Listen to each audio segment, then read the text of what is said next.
I've been studying this field for over 40 years, and Haarp scares me because I know what it can do. I know that Haarp can be used to control the human mind. We are surrounded and bombarded by millions of megawatts of natural energy because the sun blows a solar wind which crashes towards the Earth.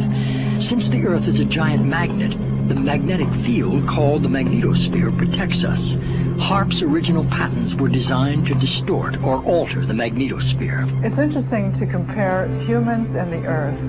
The Earth has a magnetic field. Humans generate a magnetic field too, especially in our hearts and brains. Every cell in our body has a powerful magnetic substance called magnetite, which responds sensitively to magnetic fields in our environment. If Haarp is altering the magnetosphere, which is the magnetic field of the Earth and all around it, surely this will have an effect on our health and on our physiology. Haarp's combined antennae generate a focused billion-watt high-frequency radio beam which penetrates the lower ionosphere and interacts with the currents of the auroral electrojet.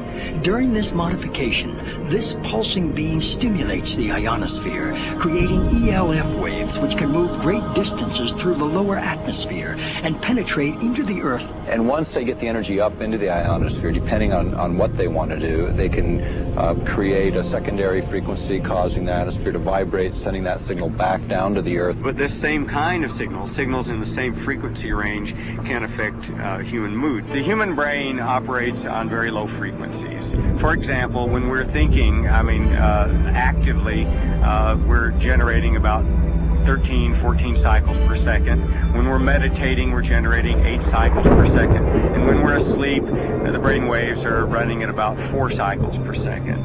And Haarp is capable of generating all of these frequencies. These kinds of signals can control the human brain. And if you can control these frequencies and multiples of these frequencies and various combinations, you can control all kinds of emotions. You can generate happiness, you could generate sadness. You can generate any mood you want. You know, the issue of ELF, extremely low frequencies affecting mental states of individuals, is not new. It goes back to Yale University and the work of Jose Delgado, which is well recognized in the literature. He started first using implants in the brain. He then used radio frequency with implants, and eventually he found that energy at 1/50th of what the Earth naturally produces could, in fact, in certain frequency ranges, trigger huge mood swings. This document from Maxwell Air Force Base lays out the use of electromagnetic weapons technologies for debilitating human beings. Using electromagnetic warfare against human beings, you can cause disease, you can cause hysteria, or you can cause passivity for population control. Extremely low frequencies affect us because they are the same frequencies that our brains output. The weapons technologies are changing so dramatically at this particular time. It'd be like equating introduction of gunpowder to the West or the beginning of the atomic age earlier this century. And that's what's happening with electromagnetic weapons technologies today. Electromagnetic warfare can also be used in coordination with ionospheric warfare.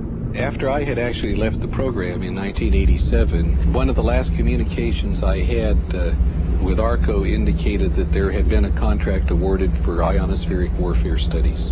Haarp says it's not producing a weapon. Back in 1912, Nikola Tesla said it was possible to split the planet by combining the correct vibrations with the resonance of the planet itself. It's going to be electromagnetic warfare.